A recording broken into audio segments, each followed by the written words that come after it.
You open your eyes, another morning, another day to live, or to decay. Your body stirs, maybe slower than yesterday. Your joints crack a little louder, but you ignore it, because it's normal, right? You're getting older. Everyone slows down. But what if I told you that the very first decision you make every single morning, the one you don't even think about, is the reason you're aging faster than you should? The reason your muscles are vanishing, your memory is slipping, and your independence is crumbling? And what's worse, it's something you've been told was healthy. For millions of people over 50, especially those who don't feel hungry in the morning, the habit is simple. Wake up, drink coffee, maybe scroll through the phone, maybe sit in silence, and eat later. Or maybe not at all. But every dietitian who works with aging patients will tell you the same thing. This is a slow suicide. Not dramatic, not theatrical, but real. Backed by biochemistry. Because skipping breakfast, or replacing it with coffee and sugar, accelerates the biological processes of aging in ways most people can't even imagine. Let's talk about cortisol, the stress hormone. It naturally rises in the morning to help you wake up. But if you don't eat, cortisol stays high, and day after day, that leads to insulin resistance, which leads to inflammation, which leads to everything you're afraid of: heart disease, brain fog, abdominal fat, brittle bones, joint pain, and eventually dependence. Dependency. Let that word sink in. Because if you don't change this habit, that's where you're headed. Not today, not next week, but soon. You might still be walking, still driving, but you're walking slower, you're forgetting names. You're waking up exhausted despite sleeping 8 hours. These are not harmless signs of getting older. These are warning shots. Your body screaming for help. Still think skipping breakfast is harmless? Let me tell you about Dimitri, 73. Former engineer. Smart. Sharp. Respected. Started skipping breakfast in his 50s to stay light on his feet. He thought he was optimizing his energy. But over the years, he started losing weight, not the good kind. His muscle mass disappeared. His posture collapsed. By 68, he had 2 minor falls. By 70, he needed a cane. By 72, he couldn't lift himself off the toilet without assistance. He still had his mind at first. But that's the cruelest part, watching yourself fade, knowing it could have been prevented. Dimitri is now in assisted living. His children visit when they can.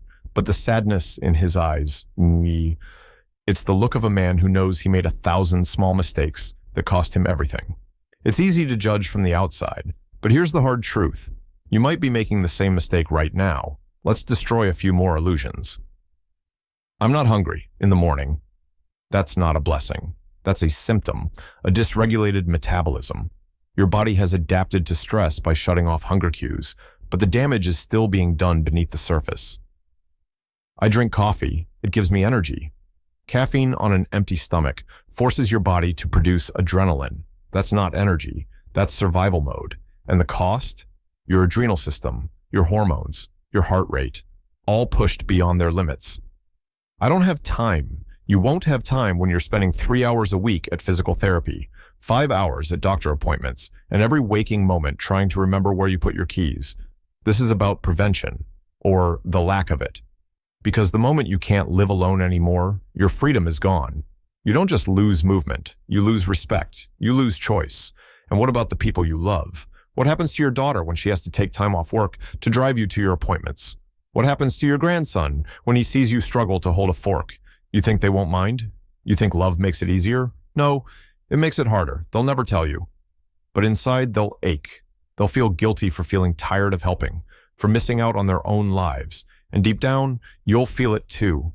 The unspoken resentment, the silent grief, the shame. All because of that one habit. And if this sounds brutal, it's meant to. Because aging isn't soft. It's not poetic. It's not a slow fade into the sunset.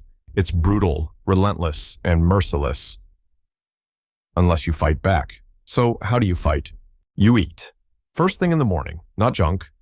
Not sugar.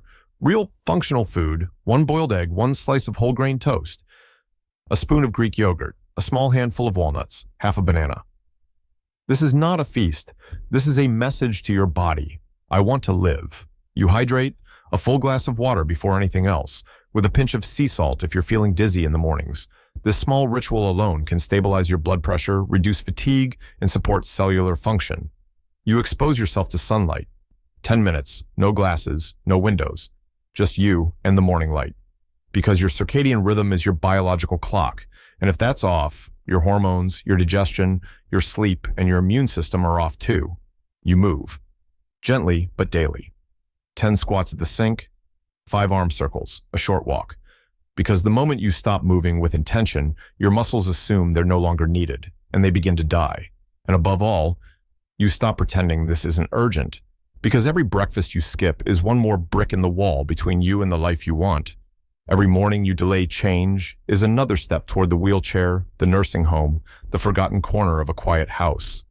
But it doesn't have to be this way. You can turn this around, not with willpower, but with knowledge, with commitment, with the understanding that this body of yours, fragile, resilient, miraculous, needs you to show up, especially now. You are not too old, you are not too late, but you are at a crossroads.